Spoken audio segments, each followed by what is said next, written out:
Welcome to another episode of the CPG Guys podcast. Our co-hosts, Sri Rajagopalan and Peter V.S. Bond, explore how brands and retailers engage with consumers online, in-store, and everywhere in between. And now, here are Sri and Peter. Hi, everyone, and welcome to another episode of the CPG Guys podcast. I'm one of those aforementioned CPG guys. I'm Peter V.S. Bond. I'm also the Vice President of Retail Strategy at Power Reviews. And as always, I'm joined by my co-host. He's an e-commerce luminary. He's an entrepreneur. He is the Bonnie to my Clyde, the Ben to my Jerry, the Pinky to my brain. He and like people like Flea and Pink and even Liberace, he's known by only one name. Please join me in welcoming my co-host, Sri. How you doing today, Sri? Doing awesome, Peter. Thank you as always. And it's a pleasure to be doing these podcasts with you and an honor as well. And here we are. We'll wait for you to tell us who our special guest today is. But this one's in the history book, so I can't wait to get started. Yeah, and before we do, let me remind our audience that if you want to find any of our content, download on podcast platforms, watch YouTube videos. You can even download a PDF of our favorite podcasts. There's a lot of content. Just go to cpgguys.com. That's cpgguys.com. And if you really would and you like this podcast, do us a favor. Go to tinyurl.com/AppleCPG podcast. That takes you to the Apple platform and give us a rating. We'd really appreciate it. It helps us with our business. Anyhow, so let's get back to our guest today. I've known our guest today for about 15 years. We met in the lobby of the Fontainebleau Hotel in Miami Beach. We've known each other ever since then, particularly over the last 5 years when he was at the Path to Purchase Institute. He is now the Chief Revenue Officer at a loyalty company called Fetch Rewards. And he's a good friend. So please welcome me in joining Patrick Burke. Pat, how you doing today? I'm great. And honestly, I am thrilled to be here with you guys today. It's, when you guys launched this a couple months ago, I was really interested in it and been tracking you guys ever since. So I'm going to start with just a couple of observations. One, I heard the podcast with Mount, and Peter, you showed up in a Coke shirt. So what that says to me is I haven't sent you guys any swag yet. And I'm going to make sure that I do that immediately afterwards so that we can right that wrong. And then the other thing is the undercurrent of the theme of baseball. There's some coastal bias in the conversation. So I'm proudly representing the Midwest and the Chicago White Sox, who at the time of recording are only one game out of the first place in the division. And, because you have chosen to bring that up, I will actually do something I normally don't do, which is interrupt the conversation, especially as the guests introduce themselves, and remind Peter of a famous moment from back in 2000. It was a warm summer night in the summer of 2005, and Patrick Burke and Sri were at the then named U.S. Cellular Field, also known as the Comiskey Park now. And Patrick actually took me to my first box seating ever in any sporting arena in the United States. And we watched a Jason Giambi Grand Slam. And I remember distinctly, the Giambino, the Yankees win. 10 innings, walk-off Grand Slam. I'll never forget. Pulling out all the stops for my friends. Well, I'm sure we're going to be able, and by the way, Sri never interrupts in any conversation. Of course not. You know that, Pat. It's just not his style. No. So let's get down. Before we get to the questions, Pat, why don't you give us a little bit of history on yourself and particularly your company, Fetch Rewards, and what they do? Yeah, thanks, Peter. I mean, myself, you mentioned Path to Purchase Institute, and it was a really meaningful 2 years, and it allowed me to establish a lot of relationships, quite frankly, that carry through to today. Get to know you guys even better in probably a different way. And before that, I spent first 18 years of my career at a company called Market Advantage originally, that ultimately became what is Numerator today. I have the gray hair to prove that I've been around the industry and CPG and retail for the past 25 years. And I think over that time, I think all of us, one of the things that is common is kind of a curiosity about what's going on and what's next. And having spent 18 years tracking print promotions, it kind of felt to me like it was time to move on and look for what's next. And the Institute allowed me to open a lot of those doors. Ultimately, one of them was Fetch. Fetch at that point was, startup. Let's just call it what it was, right? And it was a really interesting and unique opportunity to get involved with an organization and help build, right? Help play off to build from the experience that I had gained in the creation of Market Advantage and really learn from those mistakes, leverage relationships that we had. I was impressed with the team that they had there. And quite frankly, I was really just impressed with the fact that it was started by a 20-year-old sophomore in college in Madison, Wisconsin, who decided to look at the industry in a different way. This industry is littered with a lot of well-intended people that do the same thing year over year, because that's just the way it was done before. So when there was an opportunity to flip that on its ear, I quickly joined in, and middle of 2016, and it's been a great run. Good. Well, let's get into the details here, Pat. We've got a bunch of questions for you, sure, and specifically around what Fetch does. So Fetch Rewards, obviously, rewards seems to be around loyalty. Yep. Can you tell us how it fits in specifically to the loyalty space? What's your core value proposition? Because your clients are B2B, but you also have a B2C focus. Explain to us how that works and what your proposition is. Yeah, so first question is, how does Fetch fit into the loyalty space? Uniquely, oddly, loyalty is a really good place for it to land. But I would tell you that loyalty is tough, right? Loyalty, if you look at all of the major CPG companies, most of which we've worked with in some form or fashion, from Pepsi to Coke to Huggies to P&G to Kellogg, everybody's tried to stand up a loyalty program of some sort and have met varying degrees of success. What we found when we looked at the space, when we were approached to do that with one of our first partners, is that loyalty is tough. Loyalty is expensive, right? The cost of acquisition on your first user compared to 20 plus million users, it's like a hockey stick, and it's certainly not the growth one. It's an expense one. And the other thing I think you realize with loyalty is that it ends up being a situation where you end up talking to yourself. The people that are going to contribute, that are going to try to get those rewards, are actually people that are already buying your products. And to get to a meaningful reward, you've got to buy a lot of those products, right? Because there's no individual CPG company, P&G even, that represents enough of consumer purchase to be relevant across the broader sense of their purchase behavior. And so after we were approached to do it, we basically went back to that partner and we said, look, we think it's interesting. If 20 million people are willing to sign up for one of the most successful programs ever, there's something there. But we think the approach needs to be different. And so what we'd like to do is bring you in, give you exclusivity, and then go out and find additional partners that will extend exclusivity so that we have multiple billion-dollar brands, not tens, dozens of multi-billion-dollar brands that were going to allow us to connect with consumers through that exclusivity and creating a retail agnostic environment. We have the ability to connect with predominantly mom, that's just the math, whenever and wherever she shops, and we can be more relevant. Relevance is really the key for everything that we do. So Pat, hold on a second. Is that logo on your shirt an Aramark logo, or is that Dallas Cowboys? No, it's a golf club. It's a golf club. I'm like, what happened? He changed loyalty, because that's what we do on this podcast. We talk sports the entire episode. In an era of loyalty, where the new Walmart Plus program is seen as a loyalty building program, not necessarily as a competitor just to Amazon Prime, but to hook more consumers in and reward them with a bunch of benefits and perks. And you have register receipts, which creates loyalty and rewards. You have rebates. There's a ton of digitally available rebate programs.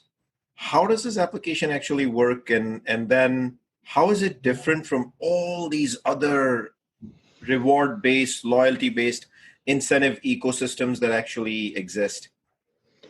Yeah, it's an interesting question. And I'll break it down in a couple of different ways. And one, I mean, there's a lot of the retail specific loyalty programs. And I mean, these are programs that brands are and should be invested in, right? You need to support your retail partners. But at the end of the day, your retail partners are the loyalty they're looking for is to them, right? And your brand is part of driving that loyalty. But they'd be just as happy if you buy their private label, their own brand offering. Whereas that doesn't help any of the national brands that are looking to stand out and differentiate themselves over time.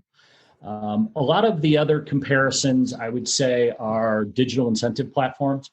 So, you have your traditional FSIs that were out there. Those are replaced by a host of digital incentive platforms, but they don't do anything but encourage the same switching behavior or race to the bottom. And our feeling I'll go back to exclusivity.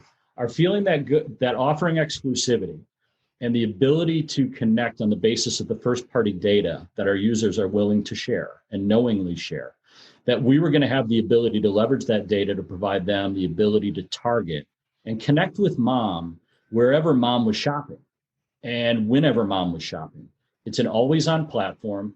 Our fundamental belief was that it was going to be easier to get mom to go up or down one shelf, right to left on one shelf, than it would be to go for a single item at an individual store, right? Be relevant, connect with her where she is, wherever she wants to shop. So a unified platform for loyalty for the brands first. And Patrick, just to clarify for our listeners, when you say exclusivity, you're referring to a brand within a category that they get exclusive first tips? Yes. So if we've got a diaper manufacturer or carbonated soft drink brand, those have exclusivity on the platform. They operate in a world where they're effectively the only product on the shelf. There is no private label. There is no competitive brand that's present or they will get rewarded on. There is no switching out. That's very, very fundamental to what we do. It's always on, regardless of whether they're promoting at that period of time or not. So I heard a little bit about exclusivity. I heard a little bit about coalition. Can you frame out a little bit more about why a brand would choose to work with you versus other types of investment options? I heard you talk about FSI. I heard you talk about retailer. Is it a mix issue? Is it an either or? And where are you tapping into the budget? Because Sri and I always talk about above the line, below the line. Sure. I'm assuming this fits more into the national marketing budget than it does against a specific retail budget, correct? Yeah, so I think that, so the answer is a lot of the above. It just really depends. As you both know, having worked in multiple organizations, what I would say is there aren't a lot of either ors, right? People have to be thoughtful about the investment decisions that they're making. And I think I mentioned it, but our brands are still going to invest with their retail partners. And that makes all the sense in the world. You need to support them and ultimately to get their support and shelves and end caps and all the things that we know and love. But where we're differentiated and where these brands are coming to us is that the exclusive nature of what we do, the retail agnostic nature of what we do, and the fact that we share this first party data with them, and the fact that our scale, when we started in January of 17, kind of effectively fall off the back of a turnip truck, and we've got 20 users that are fetch users and a couple of innovation people from our partner. As we scale up to 5.5 million active users, it gives us scale. It gives us the largest addressable audience that they own, and they've got the ability to activate in a way and connect with shoppers based on behavior, not what they said they were going to do, not what they might do, but what they actually did. And therefore they can drive efficiencies and greater effectiveness. And so that's where we win a lot of coin flips when it comes to where those investment dollars should go. Go ahead. I wanted to answer Peter's second question, but go ahead. Go ahead, Patrick. No, please go ahead. I was just going to say, from where do the investment dollars come from? Whole bunch of places, right? So consumer incentive budgets, trade budgets, team budgets that are in the local markets, right? It really, there are a host of, we get from data and research. It's one of the things that I like is that we've got a bunch of different areas within the businesses that we work with. It adds layers of complexity too, but ultimately we've got a lot of different constituents that we can work with and partner with. Hey, Patrick, I was saving this question for later, but I'm going to move it up because we just mentioned one of my favorite areas, which is somewhat alluding to media and brands, and it comes from trade budgets.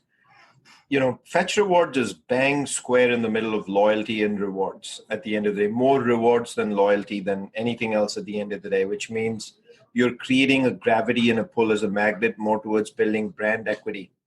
Why is this not in a media mix-based ecosystem and a partnership with brands? Why is it a commercial selling partnership of trade rates? My humble belief, Patrick, when I ask you that question, I also ask it from a lens. My humble belief, while working at J&J with the financial accounting boards of New York, is anything that's trade is an actual price discount to the consumer. And anything that is not should really belong in the media line that incents commercial growth of any sort. And isn't Fetch Rewards better off going down that path? I think maybe, and it's part of the conversation that we're having now with our scale. When you're talking about 100,000 or 500,000 or even 2 million users, you didn't have the right representation to be able to do that. So more often, we're working with our partners, and we're starting to become a bigger media consideration when it comes to the eyeballs that we have, that we attract, and certainly the market that we can address. Hey, Pat, you mentioned a number, 5.5. I want to kind of dig into that a little bit about, is that a total number? Is it monthly active? How do you measure that? And then the other thing I'd like you to do, because we really haven't touched about it, we've kind of referred to it. Walk us through the user experience. What do they have to do to get that reward? What are you collecting, and how is that meaningful to the brands? So I'm going to go in reverse on that, because I think by all means, I think answers the second. So Fetch Rewards, download App Store, Google Play, wherever you get your apps. Completely free app. What we do when we welcome a new user into the app is we quickly introduce them to the fact that there's 300 plus brands available to them.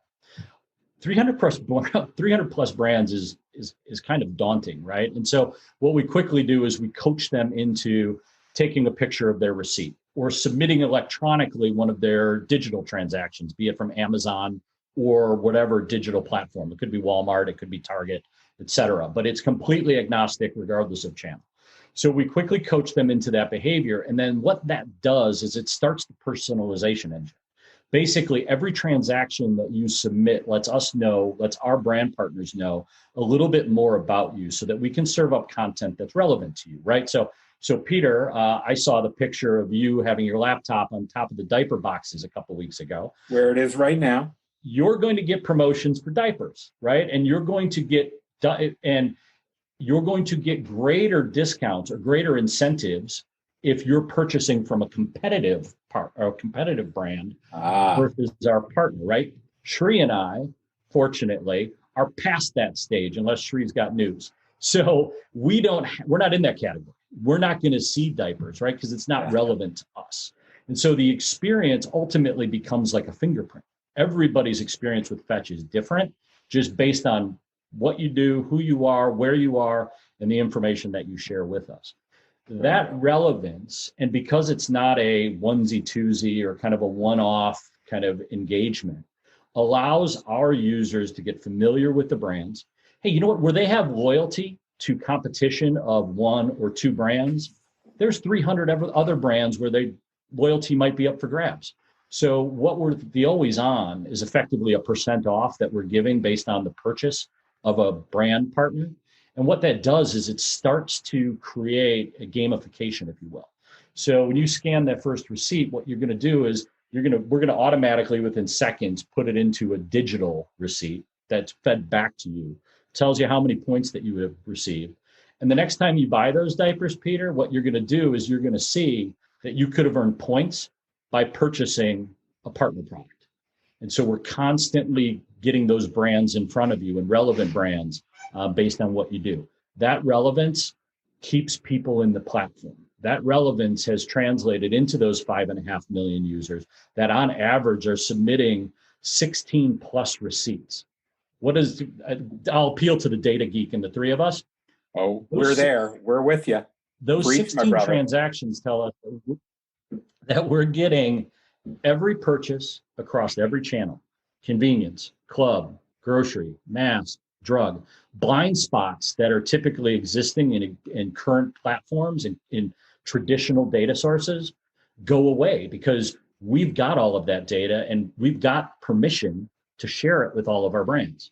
Yeah, let's look back at the old IRI days of consumer panel, right?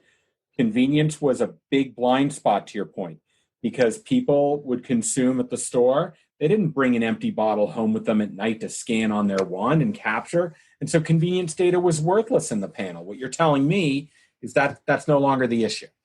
That is no longer the issue. And it's a unified panel, right? It's got every channel. You don't have to source some from one area and some from another. You've got the ability, they've got permission. Again, it all goes back to first party data, right? And our ability to share the numbers. Let's get to the numbers. You mentioned 5.5 million. Break that down for us. Yep. You know, when I'm back to panel, right? I'm thinking churn rate, attrition, monthly active. Give me some juicy numbers. I'm a data guy, Pat. So that's great. 5.5. We just kind of go to what is a common and representative, respected third party, which is App, right? It gives us the ability, especially at the scale that we've achieved, to do the comparisons against all of the comparables, right? Okay. So where do we stand against any other option that somebody might have to invest? And quite frankly, it gives us the ability to look at people that you normally wouldn't compare yourself against, right? So when I look at monthly active users, which is that 5.5 million, that's one number. But then I also look at weekly active, and you can think about something like Instacart. We have more weekly active users than Instacart right now. So when you think about where eyeballs are, Stop the press. Repeat that statement. You have more weekly active users than Instacart. Yes, sir. That's enormous, Pat. For multiple months running. Congratulations. Thank you. Thank you. Bravo. What a big deal. I think to be able to say that itself is a big deal. You know, it took a long way to get here, but I think it all goes back to consumer first, focus on brands and committing to those brand partnerships, driving value through through that intersection, and then creating a product, quite frankly, that's fun. You know, if you go to the App Store right now and you look at all of the reviews that we have, the first two words that you're gonna run into are fun and easy. And that's key, right? We're not going to sit still, but our retention is double any comparable in the space, and it's because of the approach that we took. We believed that would happen, but it's nice to see that it actually has. Those 5.5 million actives are on the basis of 12.5 million downloads. Our retention rate is massive. That's impressive. And I'll tell you right now, one thing that we're actively looking, you know, we live in the world that we live in, but the one thing that we don't know is the depth and the length of the recession that we face. I will tell you that we've actually had users, people that have attrited months ago, a year ago, are starting to pop back up into the platform. So older cohorts are starting to re-engage as convenient savings becomes that much more relevant. Brilliant. Let's jump to brands. We talked about the consumer. By the way, Peter and I come from the same retail 101 school as you, which is if you put the consumer at the center and you always produce products of great quality at value to the consumer, this formula never fails. It's like magic. I wonder why many brands fail if this is the formula. So that's it, Pat. Let's actually go to brands for a second. Since we have been speaking about the king and queen here, which is the consumer. Yep. Who are your brand partners? How do you find them? Do they come to you? Do you actively look for them? Are there certain categories you'll prioritize for the others? Are there categories this makes no sense whatsoever? Are there categories where there's better value to the consumer versus some others? Just give us the whole brand ecosystem. What's going on there with Fetch Rewards? What I like about that question is not only does Sri reserve the right to interrupt, but he reserves the right to ask like 8 questions just to see if I remember them all. Packs them all in together. So brands. Okay, so what you do when you try to stand up a consumer engagement platform like we have is you kind of start in the middle. And the middle, in my definition, is high velocity consumables, right? And so you start with those everyday items that people are going to be engaging with. Because if you have a product that is only purchased once a month or once a quarter, you just aren't going to be able to get people engaged enough to even remember that you exist, right? So you start with high velocity consumables, all the usual suspects. I will say then what you do, and the way that we approached it, and we approached them, right? When we kind of rolled this thing out in January 17, we had one partner, and then we had to look for those brands, those CPG companies that were a little bit more progressive in nature. Not progressive from a political perspective, but companies that were investing in what's next and going forward. And so we approached many of them, and a couple of them came on board right away. And so we were off to the races. But we continue to focus on expanding out that circle and that audience so that we could continue to be more relevant. Our brand partners, which I'm not going to mention one because I won't mention them all, and that's probably not fair or probably the right thing to do from a relationship perspective. But if you log into the app, it'll become very clear who our partners are very quickly. They are the number one or the number two brands in all of their categories. Why? Because you've got to be relevant to the people that are using the app, right? There are a bunch of brands that I might like to work with. I think are kind of cool. We've actually introduced a new program where if they're not competing with the national brands that we work with, where we allow some of these smaller brands or categories that are emerging to kind of come in and sample the audience for shorter periods of time. But from a core perspective, we have to be focused on the top brands that are most relevant, that are going to have the biggest impression on our users. So that way we can get the retention that we've just talked about. So they all make sense in that context.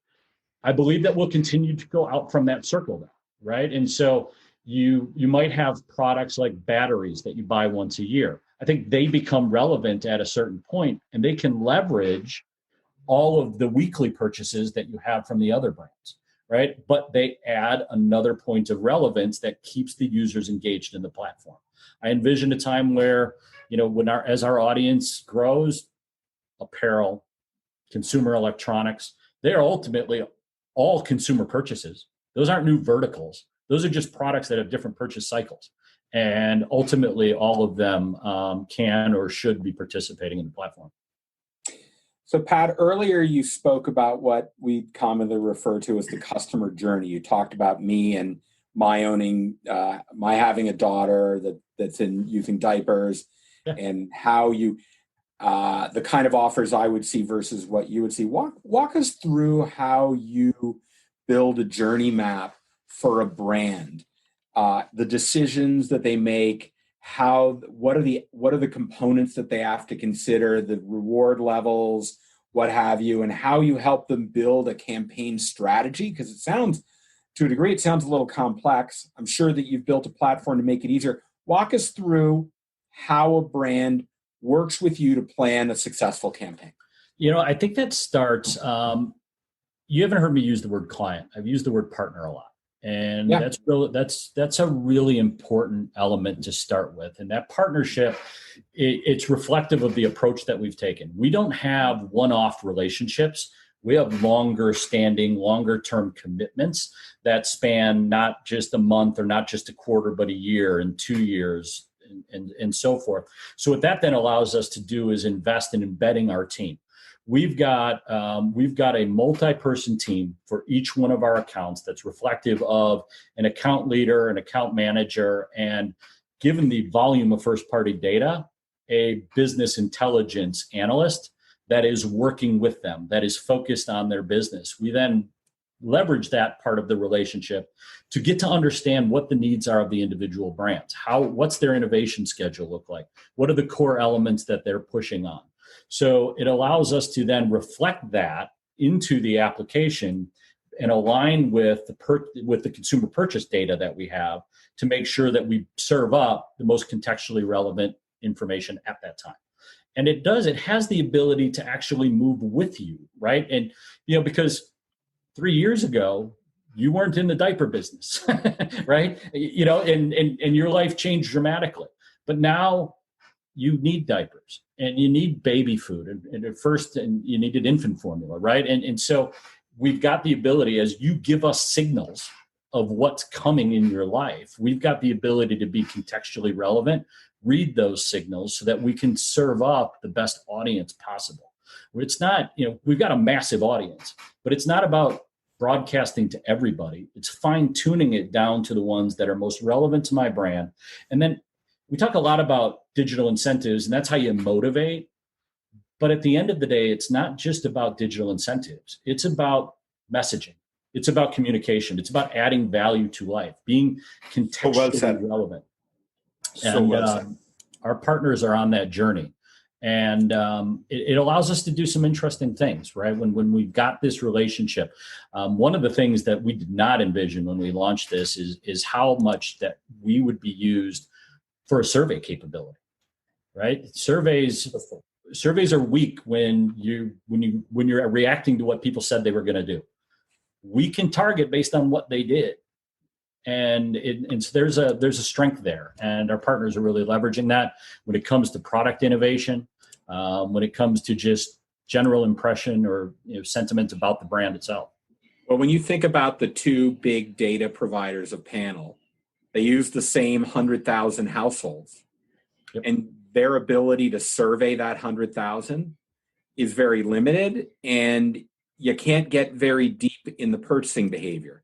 What I hear you saying is you're more on the retailer end, the retailer loyalty end, in that you have multi-channel transaction data for millions of people. So being able to leverage that and identify first-party data, that becomes extremely. So I can understand why they want to go after your audience to do surveys. That's really powerful. Yeah, I mean, the best thing about it, right, and the three of us know this, certainly walking in, is that we're the same person across every retailer that we go to. But every retailer wants us to sign up for their loyalty platform.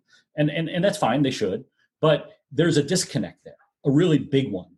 And you can work with your retail partner, you should work with your retail partner. And they can tell you more about what happens inside their box than anybody else, and that's great. And by extension, they know what you don't do with them. But Peter, there is a couple retailers that you engage with all the time that sell diapers that have no idea that you have a baby at home. We know, right? Yeah. We know how many of those. We know how many of those are going to a different channel. We know how many of them are shifted online. There's a lot of strength in having the continuity of that first-party data over time. Yeah.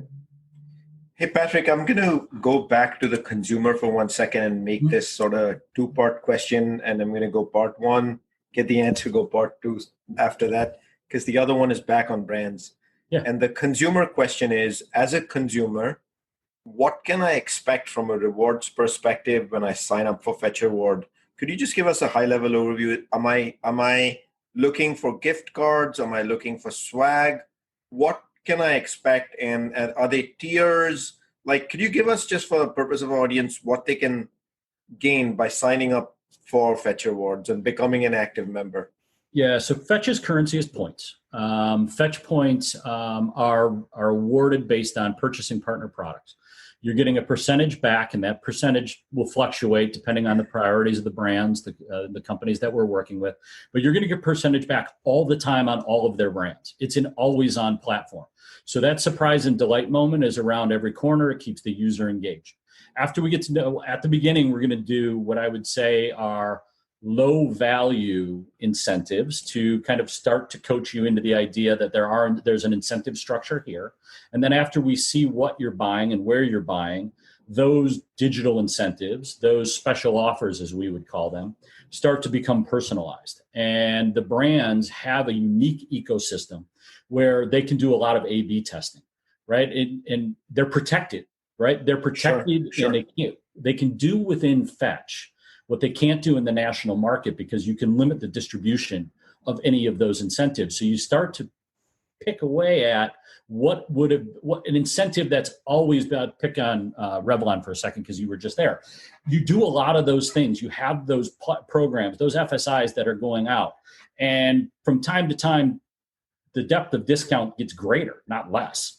So we've got the ability to go into the platform with our brand partners and do Group A, Group B, and is there a substantial difference in response? And we're doing that all the time. We are constantly doing A/B testing against the platform to make sure that our brands are giving the relevant savings to the people, but not to the users, but not necessarily over-incenting them, right? It's not about racing to the bottom. We want to get the right savings to the right people at the right time. And then, Patrick, part B of that question is back to the brands. You mentioned A/B testing a couple of times. I can only, my mind just thinks of all the different insights that can emerge from a platform like this with the data being collected at the T-log level, aka register level. And keeping that in mind, you've also mentioned diaper quite a few times. Is there a business case study brewing here, A/B testing diapers that Peter and I are sniffing out? Diapers is just a convenient thing. No pun intended, by the way, sniffing out. Diapers is convenient only because I saw the picture of Peter with his laptop on a diaper box. But I think what you're getting to is, how do we? What are some of the best practices? What are some of the ways that we work with our partners? And actually, one of the things that the onset of the pandemic really allowed us to do is look at first party data in a different way, right? So when we kind of got into that second week of March, when everything went up for grabs and people were going into the store begrudgingly, maybe, and they were going and they were picking things off of the shelf, not based on a brand, but they were buying a category and they were buying what was there. What that led to was an unprecedented amount of trial, right? And a bunch of product introductions that happened naturally as a byproduct of the pandemic. So we then go back and we peel it back a little bit for our brand partners, and we have the ability to evaluate who are new entrants into the brand, new entrants into the category, who are those that you lost. And then as the dust has settled, what it's allowed us to do is put together marketing programs that are aimed to keep new trialists into the program. Yep. And on the flip side of that, people that strayed, their loyalty went somewhere else. How do I bring them back along? So it becomes a two-prong attack. And I think that's one of if I look at one type of analysis that we've done that's been most successful, most broadly, that is definitely in the team photo. Otherwise, it becomes as diverse as the brands and the products that we have. We do a lot of work around product innovation. That actually, we were kind of picking away at sampling a couple of years ago. Sampling is now a massive undertaking as part of the platform because, when do you envision somebody standing at the end of the aisle giving away samples again? They're not. We've got the ability to put relevant innovation in front of people on the basis of the fact that they're in the category or adjacent to the category. Not only do we put it in front of the right audience, we see who bought it. We have the ability to survey them. And most importantly, we have the ability to see if they went back and repeat it, trial and repeat. And we can do that all day. So I'm again, there's a part C that's evolved in my mind before Peter gets to the last question. He's interrupting with another question, Pat. So if I'm a user and I want to sign up for Fetch Rewards, how easy is this to do and how easy is this to execute? Is this me filling a form on a website and then I'm good to go? And then all I got to do is anytime I get to a point of sale, I take my receipt and use my smart device and I'm done. Is it that simple? It is that simple. We make the barrier, we make that hurdle to get in as low as we can do, right? We've got to have age gating and state gating, right? We've got BevAl partners and we've got, we want to make sure that we do all the right things, but we capture a minimal amount of information. Then we allow the users to kind of contribute information as they progress along. But it's very simple. You just download Fetch Rewards. You go shop wherever you shop. You take a picture of your receipt. We reward you the points. I didn't answer one of your 8 questions earlier, which was how do those points translate out? That currency, the way to make it really easy was to leverage that currency out into digital gift cards. Hundreds of different options, ranging from a trip to the salon to retail gift cards. And, life's changed a little bit. But what I would tell you is that one of the most rewarding things for us is feedback from the users about how they're using those points and how they're using those gift cards. And mom looks at shopping as a job, right? And a lot of the feedback that we get, the majority of moms, they're taking the opportunity to treat themselves with that gift card, to make that gift card something that is a payoff for something that they have to do. And, we didn't envision that. And quite frankly, that's it's really rewarding when that happens. The other thing that we didn't really talk about, but on the topic of users, is our users and our brands are of equal inspiration to us from an innovation perspective. And within the first 100 receipts, I'm not even kidding, within the first 100 receipts we received in January of 2017 was a McDonald's receipt. We kind of looked at it and we said, okay, they just didn't get it, right? But it didn't stop. So they kept submitting restaurant receipts because users weren't looking at it as life in retail like the three of us were. It's life of food, right? Yeah. And so what we did is we launched a restaurant vertical earlier this year. We brought on a former CEO of CKE to lead that vertical and help us with international expansion, because not for nothing, I'll admit it, I haven't run a multinational billion-dollar brand before. He has. So you just try to surround yourself with good people, take inspiration from your users, and I think that if we continue to do that, continue to keep our focus where it should be, we'll continue to grow. Peter, did he just tell us about what's next for Fetch Rewards? He's going to probably tell us a little bit more, but before we get to Shree's last question, you brought up the elephant in the room, Pat. No, it's not the Tampa Bay Rays. It's the pandemic. Yeah. And you talked about the behaviors that people were doing during those first couple of weeks. I know when I would make a run to the Mariano store when I was living in Chicago, there was a lot of out of stocks. I was grabbing whatever I could get. And I certainly wasn't opening up my mobile app to see what was on deal that week. I was just trying to get in and out of that store. Yeah. So talk to us a little bit about what you were seeing from your end in terms of your users and the brands and their willingness. Because I got to imagine a lot of brands saying, why am I trying to promote when I don't even know if my product's on the shelf? How has that changed since the beginning of the pandemic too? Yeah, I appreciate that. I think that's a good point to double click on. I mean, I think we saw all the things that you would have expected, right? We saw fewer trips, we saw bigger baskets, right? I think that was going to be pretty common, or that was to be expected. We talked about the trial, and obviously your example. You're not looking for deals. You're just looking for products that you need to bring to your house. You want to get in, you want to get out. We have brand partners that, quite frankly, didn't have the need. They can't get toilet paper onto the shelf. By definition, they don't need to plug in. They don't need to push demand, right? Because they don't have any supply. And so, we just really, we as an organization just kind of said, okay, let's kind of land. Where are we today? Got really good relationships with these partners.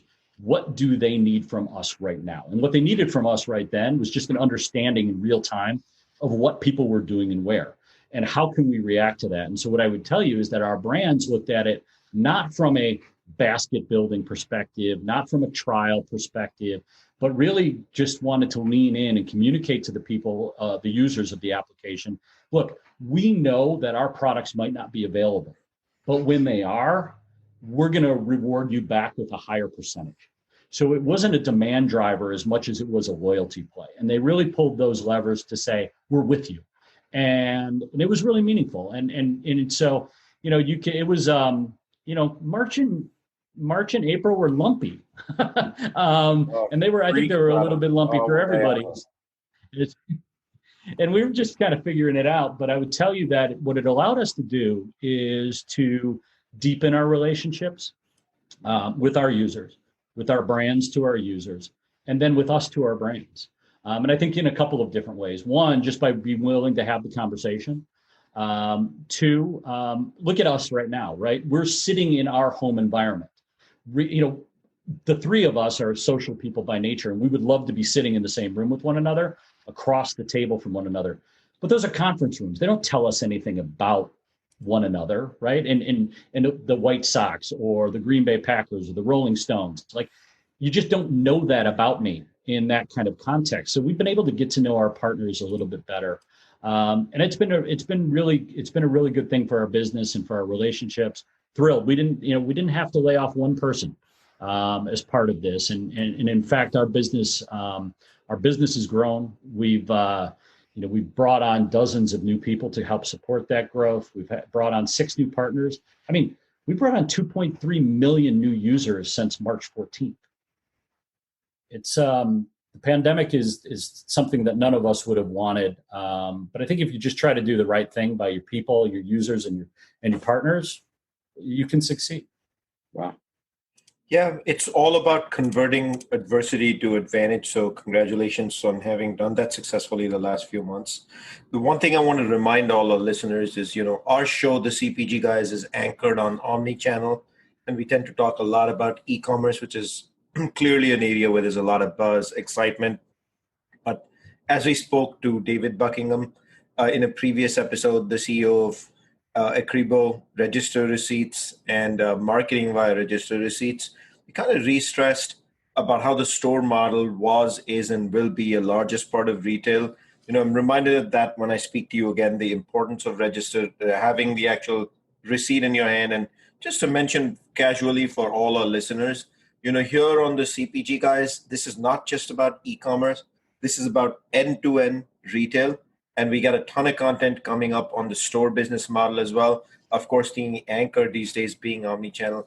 And with that, the last question for you, Pat, today is, you kind of alluded to what's coming up next on the restaurant side for Fetch Rewards. What else is going on at Fetch Rewards is exciting these days that consumers can look forward to and brands can as well?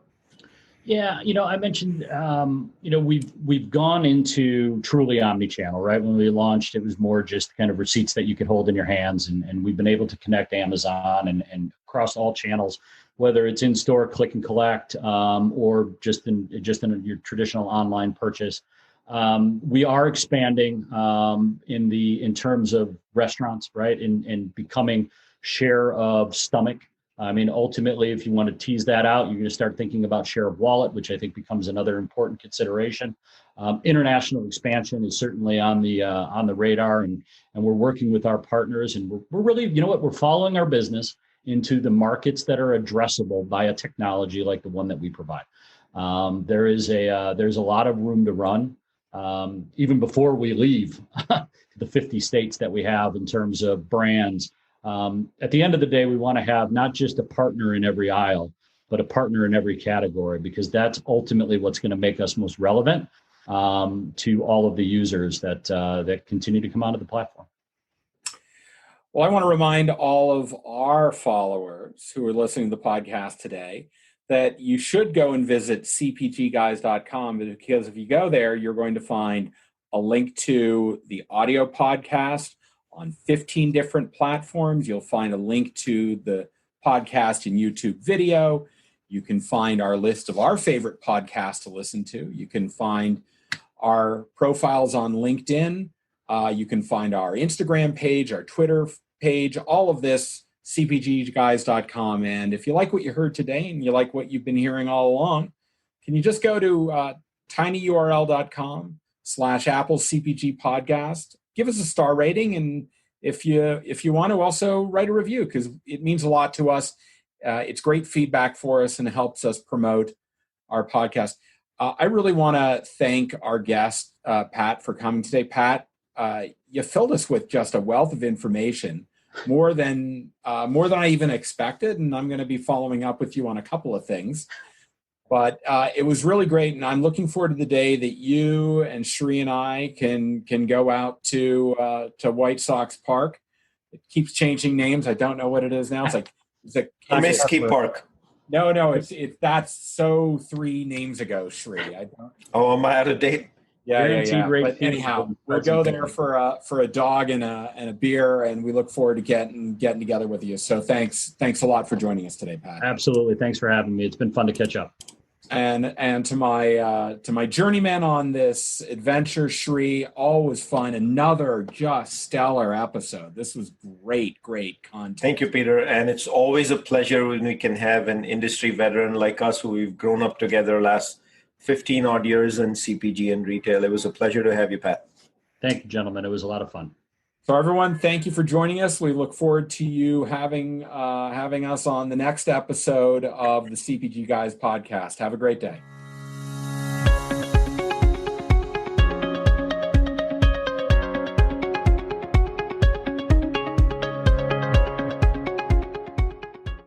Content in this podcast episode is provided for general informational purposes only. By listening to our episode, you understand that no information contained in this episode should be construed as advice from CPG Guys LLC or the individual author, hosts, or guests, nor is it intended to be a substitute for research on any subject matter. Reference to any specific product or entity does not constitute an endorsement or recommendation by CPG Guys LLC.